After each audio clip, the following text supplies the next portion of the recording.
N'hésitez pas à liker la vidéo si elle vous plaît et si vous êtes nouveau sur la chaîne, n'oubliez pas de vous abonner et d'activer la notification pour ne rater aucune de nos prochaines vidéos. Allez, on commence. Bonjour à tous, vous tous qui nous suivez partout dans la francophonie. Aujourd'hui, nous vous amenons une nouvelle vidéo, encore dans le thème des prophéties pour 2023. À ceux qui nous rejoignent pour la première fois, nous vous souhaitons quand même une bonne année. Nous vous amenons aujourd'hui Toby Arayomi, à ne pas confondre avec Tommy Arayomi, que vous avez peut-être déjà vu et entendu plusieurs fois sur cette chaîne. Toby Arayomi, c'est le frère jumeau de Tommy Arayomi. Il se présente comme un mari, un père, le leader de Light London, l'église, le président de l'entreprise de Q+, et le cofondateur de Blind Angel NFT. Et vous pouvez le retrouver sur les réseaux sociaux très facilement, sur Instagram, Facebook, YouTube. Et il se trouve que Toby Arayomi est aussi prophète. Donc l'onction est passée sur les deux jumeaux. Ils ont une mission apostolique et prophétique, chacun avec sa personnalité spécifique. Il se trouve que tous les deux sont des hommes de Dieu, des hommes d'affaires. Et voilà, ce n'est pas la première fois qu'il sort une parole prophétique pour l'année, pour la saison, on va dire. Ça vaut toujours le détour parce que, comme vous allez le voir dans la vidéo, il y a plusieurs messages qu'il a donnés de Dieu qui sont déjà arrivés dans le passé et qui mettent en confiance ceux qui l'écoutent. Et comme pour toute chose, soyez des bons béréens. Mettez toutes choses en prière. Il faut tester l'esprit qui donne la prophétie et juger la prophétie. Et voilà. Priez pour les serviteurs de Dieu. Et si vous êtes vous-même serviteur de Dieu, nous prions pour vous. La francophonie a besoin d'apôtres et de prophètes qui jouent ces rôles-là, c'est-à-dire qui entendent et voient ce que Dieu est en train de faire sur la terre et ce que Dieu veut faire dans son Église et qui l'amène à se réaliser.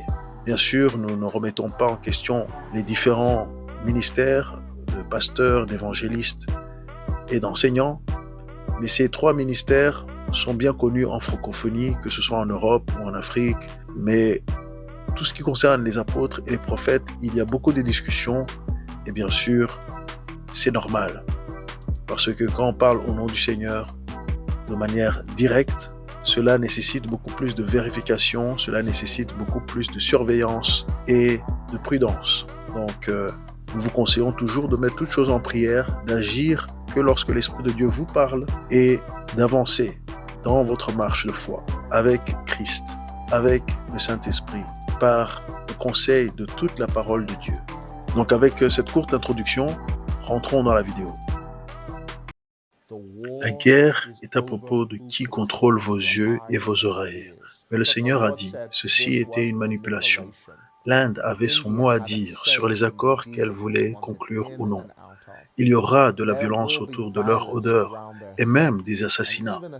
L'industrie cinématographique nigérienne est passée à un tout autre niveau. Les deux hommes ne se faisaient pas totalement confiance. Mais il semble qu'ils se fassent confiance car j'ai vu la main de Macron couverte de sueur dans son dos. La violence augmentera et du sang sera versé car le cœur des hommes sera assombri par la cupidité et la faim. Des miracles, des signes et des prodiges marqueront la saison et une grande chute d'une fausse église donnera lieu au réveil de la véritable maison de Dieu. Bienvenue en l'an 2023. Alors que je prends le temps de partager avec vous les choses que le Seigneur a mis sur mon cœur, le Saint-Esprit m'a rappelé une vision qu'il m'a donnée il y a de nombreuses années, à un moment qui était probablement le plus bas de ma vie dans le ministère.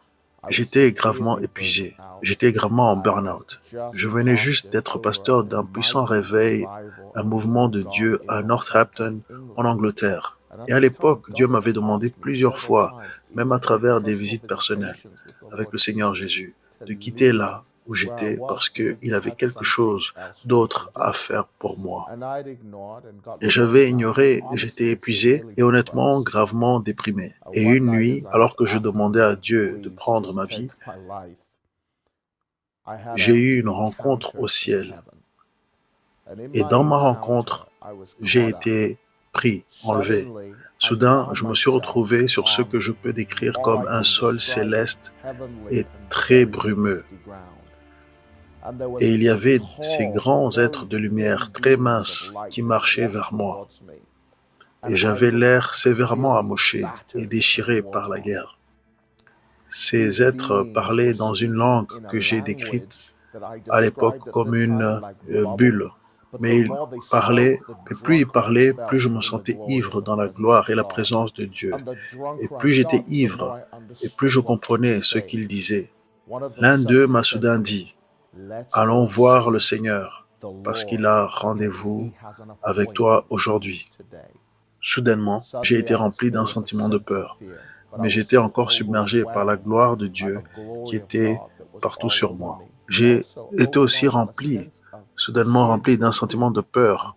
J'étais encore submergé par la gloire de Dieu qui m'envahissait, mais aussi submergé par un sentiment de pure défaite et d'échec. J'avais sûrement échoué devant le Seigneur et j'étais sa plus grande déception. J'étais si faible dans cette vision que ces anges m'ont porté l'un d'un côté, l'autre de l'autre, et m'ont amené devant le Seigneur. Maintenant, quand je décris Jésus tel que je l'ai vu dans cette vision, j'étais complètement pétrifié par lui. Je me souviens que ses cheveux étaient d'un blanc pur et que sa barbe était la plus blanche et la plus terrible que j'ai jamais vue de ma vie. Chaque fois qu'il bougeait, c'était comme si un éclair me frappait encore et encore et encore. Je me souviens que mon esprit voulait qu'il continue à bouger, mais mon corps continuait à dire « S'il te plaît, non, c'était trop ». Il se déplaçait en mouvement et soudain, il a commencé à me crier dessus, à hurler et à crier. Je me suis dit que vraiment, je dois être mort, que c'est fini pour moi. Et pendant qu'il criait, j'ai remarqué que j'avais des flèches dans le dos, des éclats d'obus et toutes sortes de choses qui se dégageaient de mon corps alors que j'étais allongé sur le sol et que le Seigneur criait. Et dans ce moment, j'ai réalisé qu'il n'était pas fâché contre moi, envers moi. Il était fâché contre toutes les choses qui s'étaient attachées à moi et m'avaient attaqué. Et j'ai vu une écriture apparaître dans le ciel et elle disait que la voix du Seigneur brisait les cèdres du Laban. Et sa voix brisait toutes les saletés et tout le désordre, le chaos que l'ennemi avait essayé de placer sur moi au cours des années de ministère que j'avais exercé jusqu'à ce moment-là. Après cette délivrance, il a fait un geste de la main, mon corps a été suspendu et soulevé. Immédiatement, je suis devenu fort. Le Seigneur m'a alors dit, « Je veux te montrer quelque chose. » Avec sa barbe grise et son bâton blanc, il s'est avancé vers une grande plateforme. Sous cette plateforme, j'ai vu la terre comme dans un cercle, presque comme vous auriez un iPad qui montrait Google Earth. Je voyais la terre et je regardais vers le bas à la terre de l'intérieur de cette plateforme. Et soudain, j'ai réalisé l'écriture qui dit que le Seigneur est assis sur le trône au-dessus du cercle de la terre. Parce que je pouvais voir de sa salle de trône la planète entière. Il a pris son bâton blanc et il l'a plongé dans cette étendue d'espace avec la terre à l'intérieur. Et il l'a fait tournoyer avec son bâton et c'est devenu comme de l'eau. Soudain, les verts et les bleus ont fusionné et ils ont fondu. Et il y avait de grands cris qui sortaient de la planète Terre et une grande douleur. Et l'Esprit de Dieu a dit, « Ce n'est pas le moment de mourir. Je te renvoie dans ce monde. » J'ai vu Jésus, c'est la seule fois qu'il a pleuré dans ma vision. Et il a dit, je te renvoie. Il y a un temps de douleur et d'agitation qui arrive sur la terre. Et je te renvoie.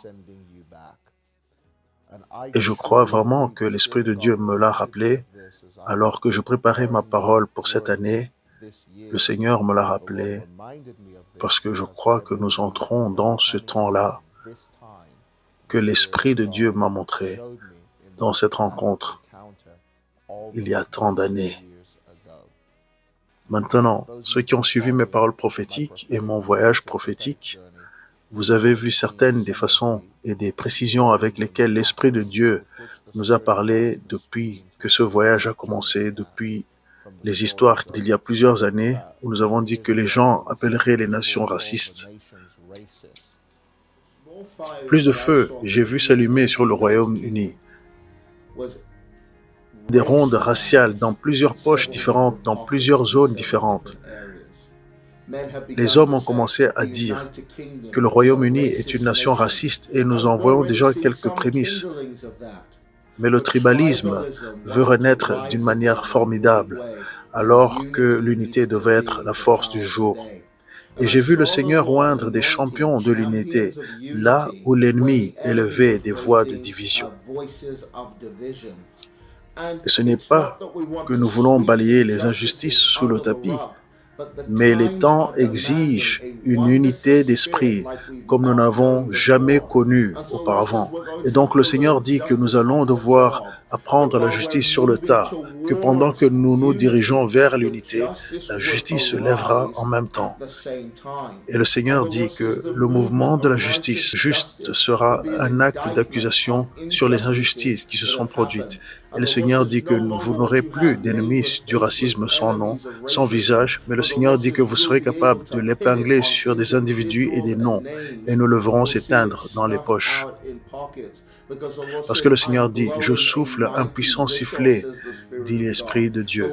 Le Seigneur dit, je ne nie pas vos problèmes, mais je pointe l'ennemi pour que tout le monde ne devienne pas l'ennemi. Nous avons vu le soulèvement de George Floyd et toutes sortes de choses. Nous avons vu la prophétie de la Russie et de l'Ukraine s'accomplir. Nous avons vu la réapparition de la prophétie de l'IRA en Irlande du Nord. Nous avons vu l'accord entre le gouvernement saoudien et l'Afrique du Sud, comme cela a été prophétisé. Et nous avons également vu la récession mondiale dans laquelle j'étais dans un rêve. Et la lumière dans le supermarché s'était éteinte. Et tout le monde cherchait un moyen de sortir du marché. Et nous avons vu cette parole s'accomplir aussi. Et je ne dis pas ces choses pour dire « Oh, regardez-moi, je suis un prophète merveilleux », avec de nombreuses paroles qui se sont réalisées. Je dis cela pour dire que Dieu a voyagé et a confirmé sa parole. Et donc, s'il a fait ces choses, alors j'espère que nous pouvons ouvrir nos cœurs et avec une certaine croyance qu'il fera les choses qui vont être dites dans cette parole prophétique aujourd'hui. Mais aussi ma prière est que nous soyons des Issacharites ou Issachariens qui entendent les temps et les saisons. Mais cette fois-ci, nous n'observons pas simplement. Nous commençons à savoir quoi faire et comment nous devrions nous comporter et fonctionner en alignement avec la parole de Dieu.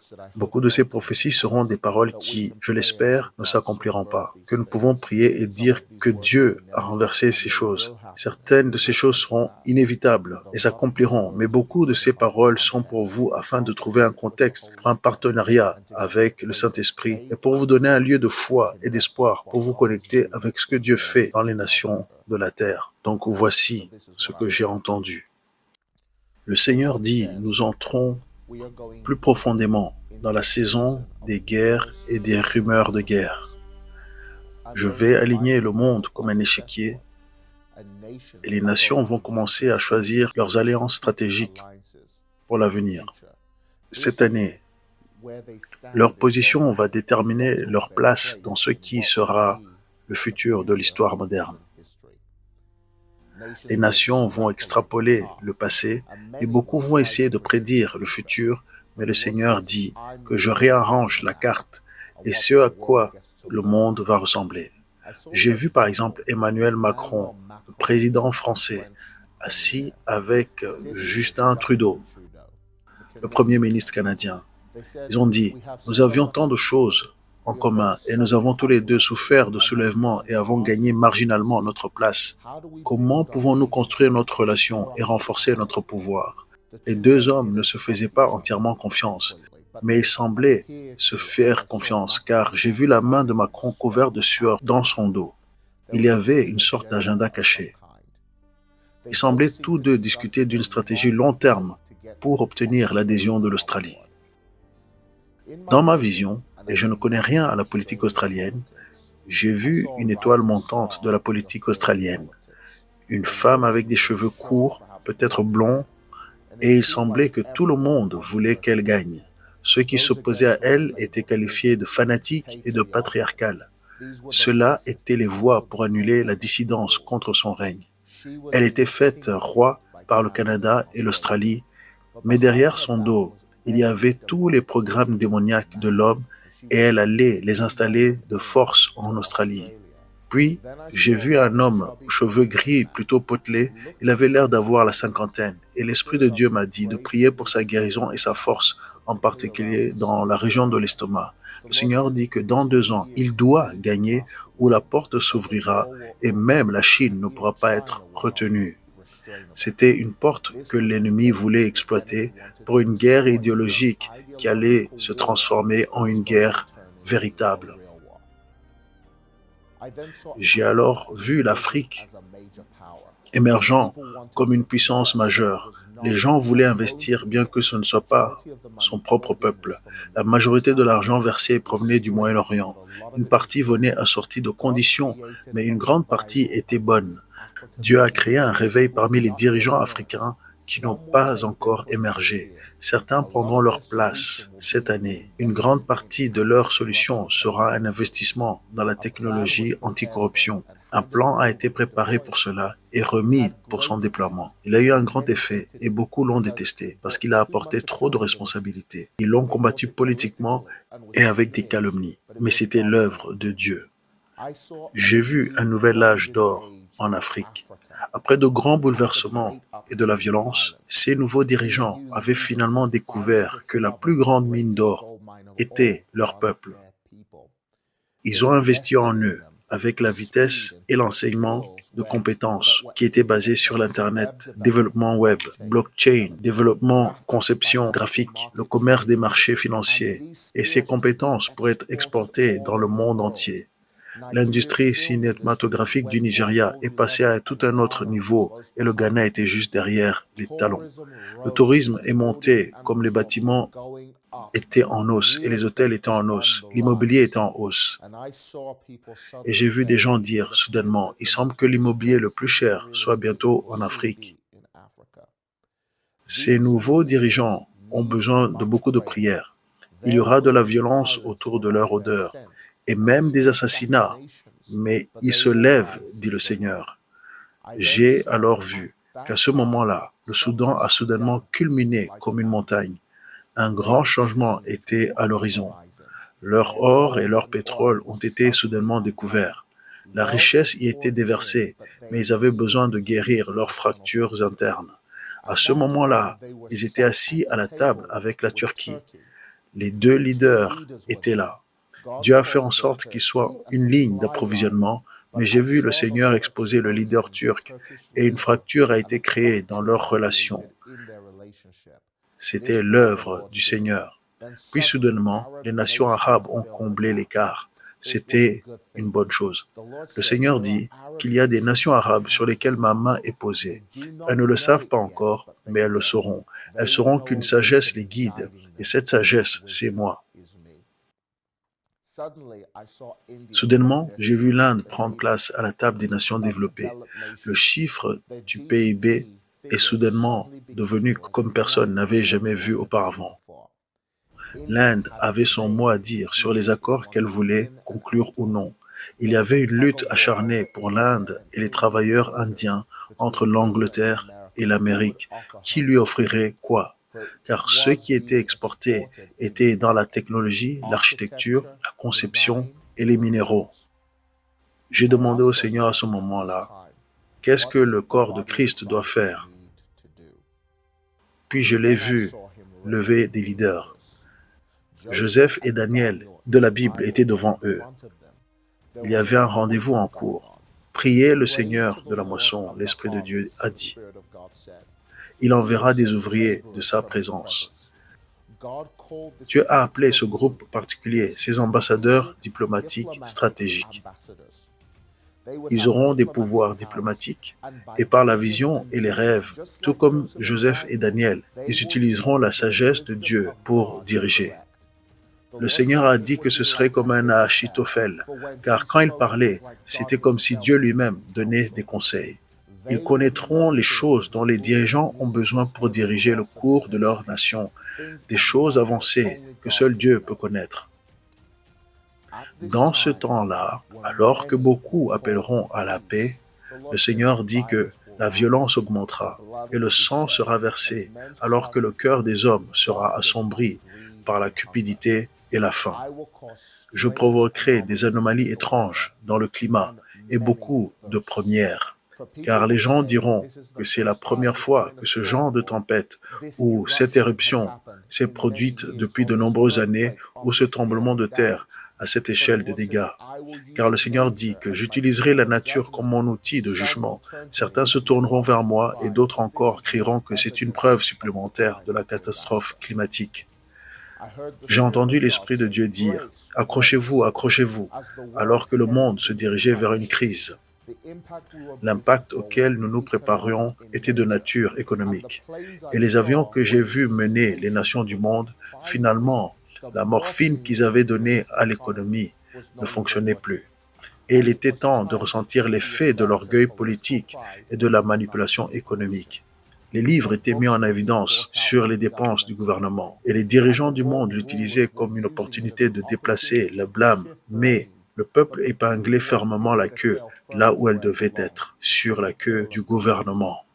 Soudainement, partout il y a eu des révoltes de masse, des grèves, l'utilisation de forces injustifiées par le gouvernement et des appels à la démission des dirigeants. L'argent a changé de forme. Soudainement, j'ai vu une chose étrange.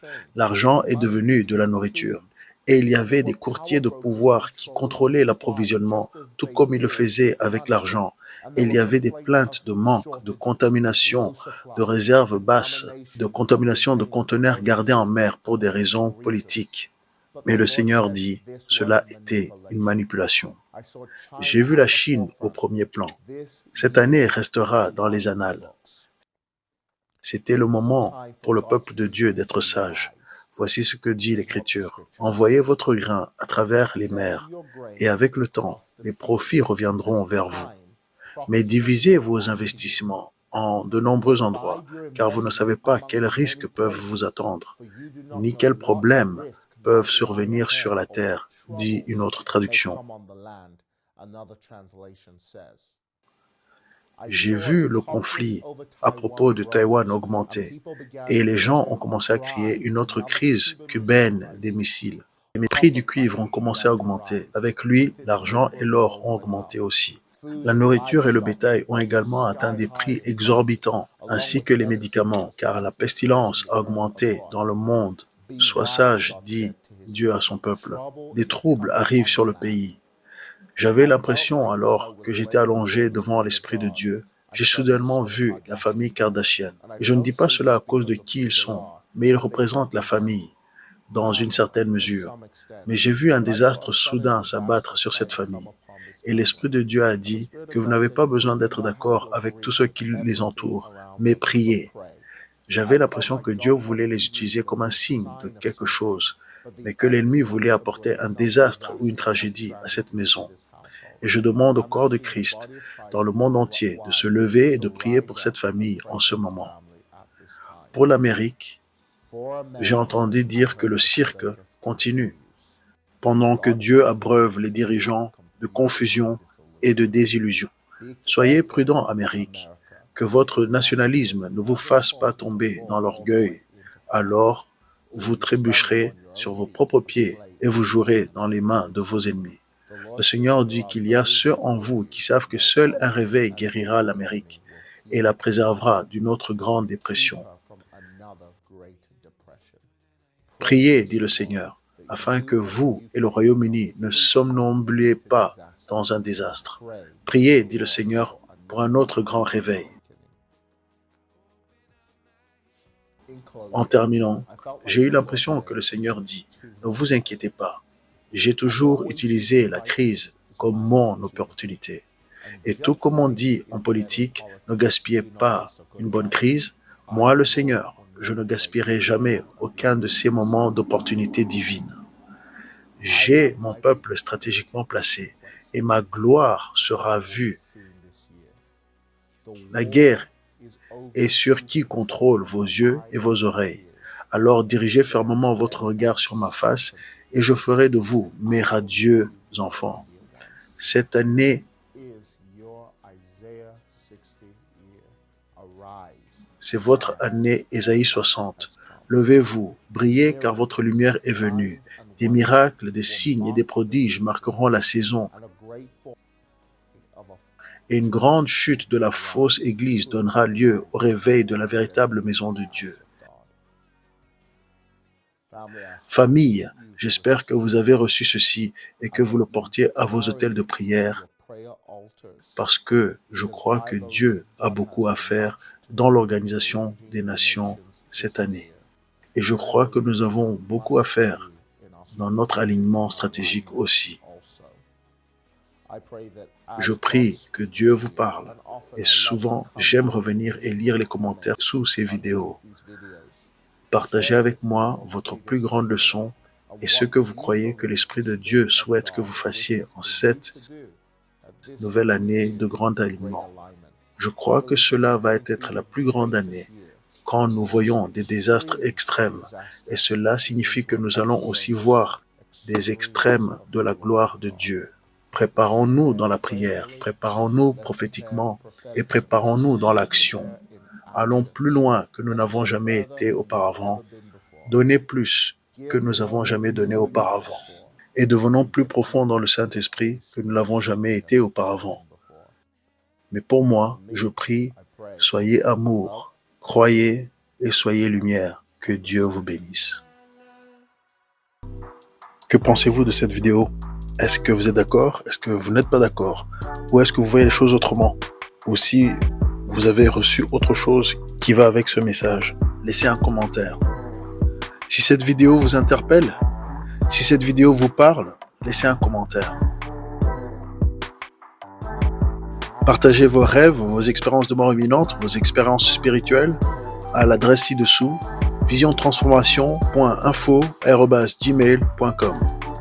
Nous connaissons en partie, nous prophétisons en partie, donc plus nous en savons et mieux nous marchons.